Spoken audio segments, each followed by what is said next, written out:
Welcome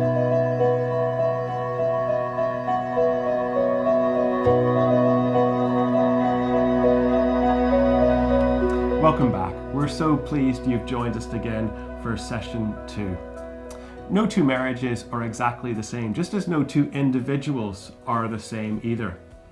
Each marriage is slightly different, and we're not here to tell you what your marriage should look like when the rubber meets the road, but instead to walk you through some principles that have worked for us in our marriage, and that we hope will be helpful to you in yours as well.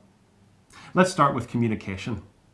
This is absolutely key in any marriage and has been an important cornerstone in our own relationship. Nikki and Scylla Lee in the Marriage Book describe this as the bridge which connects husband and wife, since we cannot read each other's minds. They say this: when we choose to communicate, we let down the drawbridge and invite each other into our lives. I'm originally from the States and Diane is from Northern Ireland. So when we started dating, we lived 3,000 miles apart from each other. And whilst we wouldn't recommend long-distance dating as something that everyone should aspire to, it certainly helped us in our relationship in unexpected ways. Because we couldn't see each other face to face, as in those days there was no such thing as FaceTime or Zoom and smartphones hadn't been invented yet, we had to quickly learn to communicate clearly with each other so that we wouldn't have any miscommunications hanging over us. As we did so, the distance also meant that we weren't distracted by gazing into each other's eyes. What began as a difficulty turned into a blessing as the level of our communication grew. And this is so important.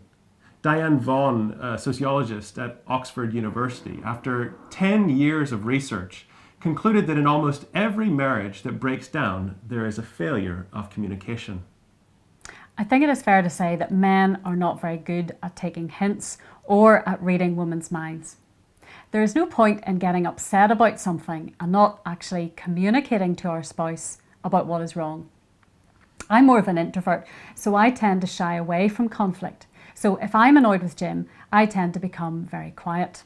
Jim picks up very quickly that I'm not happy about something, but he has also learned that sometimes it takes me a while to put my thoughts into words. But those thoughts do need to find words so that we can move on from whatever the issue is. If Diane isn't happy with me for some reason, I want to sort it out right on the spot. But I've learned that she needs time to process her thoughts and put them into words. If I give her the time that she needs, we can start to properly talk to each other without the heat of anger or annoyance clouding what we say or think. What's really important here in this process is that we are listening to each other as we talk, that we actually listen without interrupting or becoming defensive. That's obviously easier said than done sometimes and takes some practice. Research shows that the average length of time before an individual listens before interrupting the other person is 17 seconds. So we need to be careful to stop and really listen to what the other is trying to say. It's also important to give our spouse our full attention. One eye on the match is not going to cut it. Another thing, men, is that we can be quite quick to offer solutions to problems. But what I have discovered is that oftentimes Diane just wants to share her concerns and has no expectation that I'm going to swoop in and rescue her in that moment. Everyone wants to feel heard, and that in itself can often help us to feel loved and cherished. It can be useful then, after listening, to then feed back to your spouse what you think you heard them say, just to make sure that you truly are understanding them so that there are no further miscommunications. And it really does no good to become defensive. That just leads to an escalation of emotions and does nothing to calm the whole thing down. For us, most disagreements that we have had are as a result of miscommunication, taking something the wrong way. Things can get quickly out of hand if we don't pause to consider what is actually going on here and stop to ask ourselves how we can pour cold water on the situation instead of inflaming it further. Every couple brings with them a certain amount of baggage that can cloud our ability to listen to our spouse without jumping to conclusions. Another rule for us has been to learn to give each other the benefit of the doubt and to think the best of the other person in any given situation. This has been radical in our relationship. If you can assume that your spouse did not mean to hurt you, that can be transformational to your relationship. Trust in the love that you have for each other, and don't forget, love covers over a multitude of sins. Pause now to consider how you're doing in the whole area of communication. It's such a vital part of marriage. What are those areas that you think you communicate well in? In what areas might there be room for improvement in your communication? Have you placed any barriers in the way of good communication? Things like thinking to yourself that you don't know where to start, so you just don't. Or you don't know what to say. Or maybe you're just worried that you might upset your spouse with what you feel you need to share.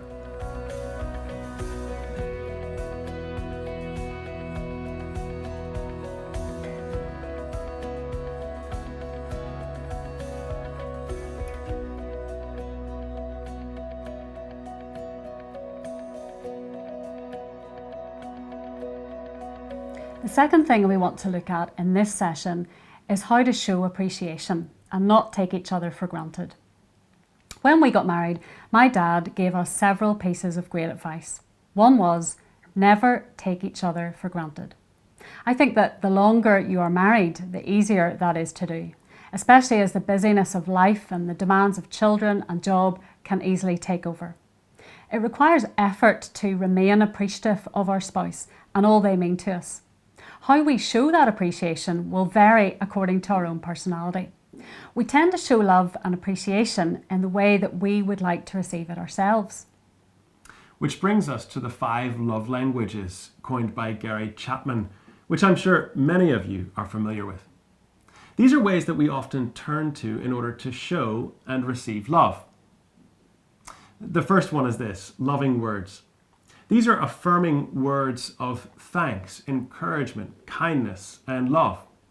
It's not simply saying, "Of course I love you," and it can also mean refraining from using harsh words. The second one is kind actions or kind acts of service. These are something that you do for your spouse. It can be routine things like ironing a shirt or mowing the lawn or baking a cake or even making a cup of coffee. Or it can be non-routine things as well, things that go beyond the everyday things. Thirdly, there's quality time. This is total focused attention on each other, away from the distractions of home or children or work. Fourthly, thoughtful presence. These can often be spontaneous gifts and don't necessarily need to be of a high monetary value. Fifth, physical touch.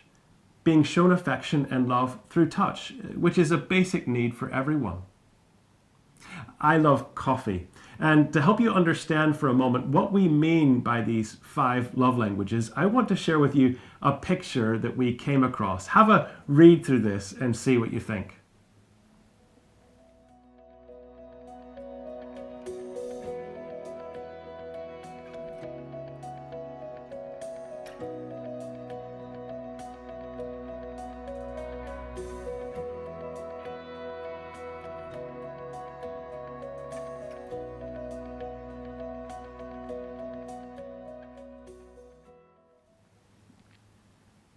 Now, before you panic, you don't need to use all of these expressions of love every day. That would be impossible. You will probably be drawn most to 1 or 2 of them, and the secret is to understand how your spouse best likes being shown love. And really, this is what it boils down to. We all want to feel loved. And because we are human, we need to keep being reminded that we are loved in ways that we understand and appreciate. Pause and take a few moments now to discuss these with your partner. Which love languages do you resonate with most?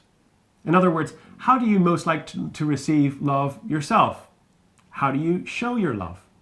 And are you showing love to your spouse in the way that they best like to receive it? If you're already familiar with the 5 love languages, this would be a good time to reassess how you're doing in using them.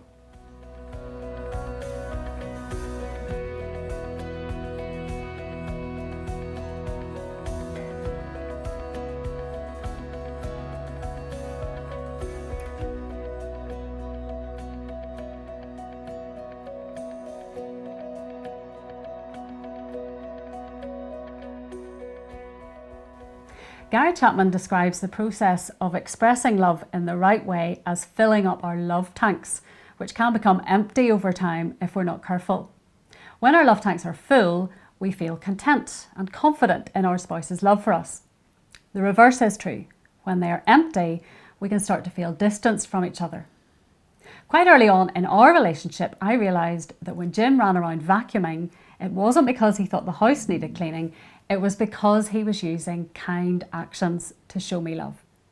And when I make him dinner for the umpteenth time and wash and iron his clothes over and over again, it isn't because I'm a downtrodden wife, it is because I love him. When we show love to each other in these ways, our love tanks continue to be filled. For Diane and I, spending quality time together is very important and helps us to feel loved. Nikki and Scylla Lee talk a lot about the importance of spending quality time together in their book. They call it marriage time. That may sound a bit cheesy, but it's something that we have tried to do over the years and have really benefited from. It's time that we block out, usually on a Friday morning, to spend focused time together. Often this means going out for breakfast together on our day off and when the kids are in school. Everybody's situation is different, and you may not have the time or ability to take that time together. We certainly were not able to do that when the kids were small, but instead we would put the kids to bed on a Friday night and have gotten a takeaway. It doesn't really matter what you do or when, as long as you prioritize spending time together with your spouse. And it's not perfect. Often the phone rings or an email must be replied to, but we do try our best. Some couples go further and even try to ensure that they have a night away together once a year. That may not be possible for everyone, but if you have small kids, it's definitely something we would recommend if you can make it happen. Our Friday mornings together have become really important to us, and we've certainly missed them in lockdown. Just a word for those of us who are in full-time Christian ministry. It can be all-consuming at times, and time off can quickly evaporate as the need around us grows. It's so important to take care of ourselves and to make our marriages a priority. Peter reminds us that our enemy, the devil, is prowling around like a roaring lion, seeking whom he may devour. We have to do what we can to protect ourselves and our marriages. And do bear in mind that if we look to our spouses to fill up our tanks in a way that only God can do, we are demanding the impossible. Let's take a pause for a moment. Do you have regular time marked out for each other? Some people go so far as to put it in their diary so that it cannot be crowded out with other things. How could this work for you at this stage of life that you're in right now? Could you manage to make this a weekly thing? What about getting away on your own for a night or two if you have small children? Take some time and discuss.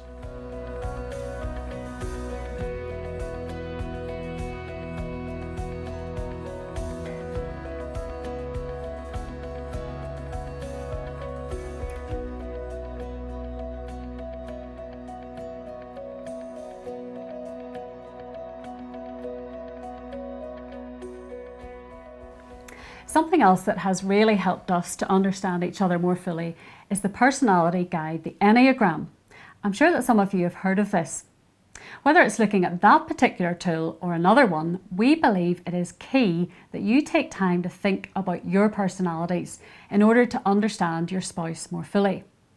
We found the book The Road Back to You by Ian Morgan-Cron and Suzanne Stabile to be an eye-opening guide to understanding yourself, your partner, and indeed anyone for that matter. The Enneagram teaches that there are 9 different personality types in the world, one of which we naturally gravitate toward and adopt in childhood to cope and feel safe. Each type or number has a distinct way of seeing the world, as well as an underlying motivation that powerfully influences how that type thinks, feels, and behaves. Each type is closely connected to one other type, which is called your wing. But all the types relate to each other in different ways, which makes sense, of course, since the human mind is so incredibly complex. The purpose of the Enneagram is to develop self-understanding, which will in turn help our relationships with others. You can find versions of this personality test online, but we do recommend getting this book. We have taken various personality tests over the years, but this one has been unique and quite a revelation to us in terms of how it has helped us to understand ourselves and each other. It turns out that I am a perfectionist, a number 1 in the Enneagram. This came as a bit of a surprise to me, as I've always thought that Jim was the perfectionist in our house. But this realization has been pretty revolutionary for both me and Jim, as it completely helps us to understand why I behave in the at times crazy way that I do. I'm a peacemaker, a number 9, which, although sounds like a dream for any wife, actually presents challenges of its own. I would certainly encourage you to have a go at working out which type you are, bearing in mind that it's not perfect and that human beings are so complex that it's hard to put them into neat boxes, at least as far as our personality goes. But this new understanding of our personalities has brought a new dimension to our understanding of each other and has probably made us more patient with each other's foibles. Lastly, we want to think today about forgiveness and dealing with conflict. All marriages go through periods of difficulty and conflict, whether these last for just a few moments or for weeks at a time. There was once a couple who had been married for 60 years. Throughout their life, they had shared everything. They had loved each other deeply. They had not kept any secrets from one another except for a small shoebox that the wife kept at the top shelf of her closet. When they got married, she put the box there and asked her husband never to look inside of it and never to ask any questions about its contents. For 60 years, the man honored his wife's request. In fact, he forgot about the box until the day came when his wife grew gravely ill and the doctors were sure that she had no way of recovering. So the man, putting his wife's affairs into order, remembered that box at the top of her closet, got it down, and brought it to her in hospital. He asked her if perhaps now they might be able to open it together. She agreed. They opened the box, and inside were 2 crocheted dolls and a roll of money that totaled $95,000. The man was astonished. The woman told her husband that the day before that they were married, her grandmother told her that if she and her husband were ever to get into an argument with one another, that they should work hard to reconcile. And if they were unable to reconcile, she would simply keep her mouth shut and crochet a doll. The man was touched by this because there were only 2 crocheted dolls in the box. He was amazed that over 60 years of marriage, they apparently had only 2 conversations that they were unable to reconcile. Tears came to his eyes, and he grew even more deeply in love with this woman. Then he asked about the roll of money. His wife said, well, every time I crocheted a doll, I sold it at the local craft fair for $5. When it comes to resolving conflict, what we've already talked about in this session around good communication and prioritising our love for one another will be key. And there are no doubt tactics that will be helpful. For instance, when you find yourself in the place of conflict, make sure you focus on the issue at the heart of the conflict. It's so easy for these things to become personal, but remember that it's not the person, but an issue that is causing frustration or hurt. Find ways of facing these issues together, realizing that you're on the same team and you have the same goal, a healthy marriage. Learn to speak the truth in love and to receive it with grace when your spouse shares it with you. Also, in working through conflict, be careful with your language towards one another. In the heat of the moment, our words can cut and can at times be so unhelpful. Try to avoid saying things like, you never, ... Remember that even though our differences might be central to the conflict, our differences don't define us or our love for one another. So find ways of talking through these differences and navigating them together. Also remember that in dealing with conflict, the goal is not to be the winner. The goal is to come out the other side stronger together. So try and listen to what the other person has to say, to understand their point of view, and then to work on finding a solution together. Also, remember that timing is important. If there's something that you need to say, don't say it in the middle of that dinner party that you're hosting at Christmas, or when your spouse is feeling totally exhausted after just coming home from a long day at work. It's also important that you don't make excuses or blame the other person for your behaviour. Just say sorry without qualification. Which leads us to our final point. In thinking about conflict, let's not forget that we are all sinners and fall short of God's standards. Never mind the standards we can sometimes place on our spouses. As followers of Jesus, we are called to be countercultural. As a society, we are obsessed with our rights. We are bombarded with messages telling us to do what we want to do, to take control and be clear about our rights. Increasingly, as a society, we don't hold back if we feel that our rights are being violated. We will start a protest or use social media to vent. Now, of course, sometimes it is right and important to stand up for those who are being downtrodden in society or who cannot speak up for themselves. But let's bring it a little closer to home. How many of you have ever said, "It's your turn to do the dishes. I did them last night." Or, "I've been flat out all day. You can put the kids to bed." We can easily become incensed if we think that our life isn't fair or that we're doing more than our fair share of the housework or whatever. More than that, we can become angry if we feel that our needs are not being met by our spouse. New York Times columnist Tara Parker Pope recently wrote an article entitled "The Happy Marriage is the Me Marriage." She says, "In modern marriages, people are looking for a partnership, and they want partners who make their lives more interesting, who help each of them attain valued goals." In response, Tim Keller says, marriage used to be a public institution for the common good, and now it is a private arrangement for the satisfaction of the individuals. Marriage used to be about us, but now it is about me. He goes on to say that never before in history has there been a society filled with people so idealistic in what they are seeking in a spouse. Both men and women are all looking for a marriage partner who will fulfill their emotional, sexual and spiritual desires. The interesting thing is that this me marriage, this extremely idealistic view, has actually led to a steep decline in marriage and has for many become an unobtainable thing. How does this strike you? Do you expect your spouse to fulfill your every need? Are you putting unrealistic demands on your spouse to make you happy and fulfilled? Pause for a moment to discuss.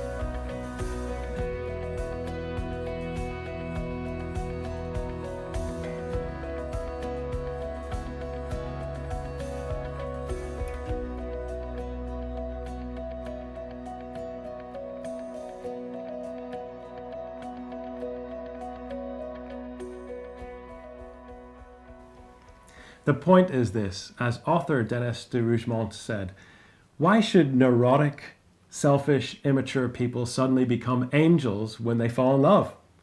As Keller points out, even sports people who are naturally good at their sport have to work incredibly hard to achieve greatness. He says that is why a good marriage is more painfully hard to achieve than athletic or artistic prowess. Marriage is painful and hard. Why? Because every aspect of our lives, including marriage, is broken by sin. So if you are finding your marriage a challenge right now, you are perfectly normal. And the problem is not the institution of marriage, it's us. I love how Tim Keller puts it when he says that this is the great problem of marriage. The one person in the whole world who holds your heart in her hand, whose approval and affirmation you most long for and need, is the one who is hurt more deeply by your sins than anyone else on the planet. In other words, not only is your spouse the one who knows you most, they are also the one who is most hurt by your sinful behavior and who will therefore, from painful experience, know what your specific sins and weaknesses are. Although conflict can be sparked by something as little as a difference of opinion and may in fact have many causes. What's more important is finding the solution when conflict happens. Whilst working on our communication skills will certainly help in resolving conflict, when conflict arises from hurtful experiences, Jesus gives us the solution. He reminds us at the end of Matthew 6 and again in Matthew 18, we forgive because we have been forgiven by God. The Apostle Paul, reflecting on Jesus' teaching, puts it this way in Ephesians 4:32, as he addresses all our relationships, including marriage. Be kind and compassionate to one another, forgiving each other, just as in Christ God forgave you. To hold on to unforgiveness is to show that we have not truly received God's forgiveness, that we don't understand the depth to which God has gone to show us his love. When we grasp the grace that God has shown us, it enables us to show grace to our spouse and to forgive them fully and freely when they hurt us. At the end of the day, we all know it's not easy to forgive people who have hurt us. But this is what we must do in a marriage many times over. But more of that in our next session when we will discover the secrets of a happy marriage. Looking forward to seeing you then.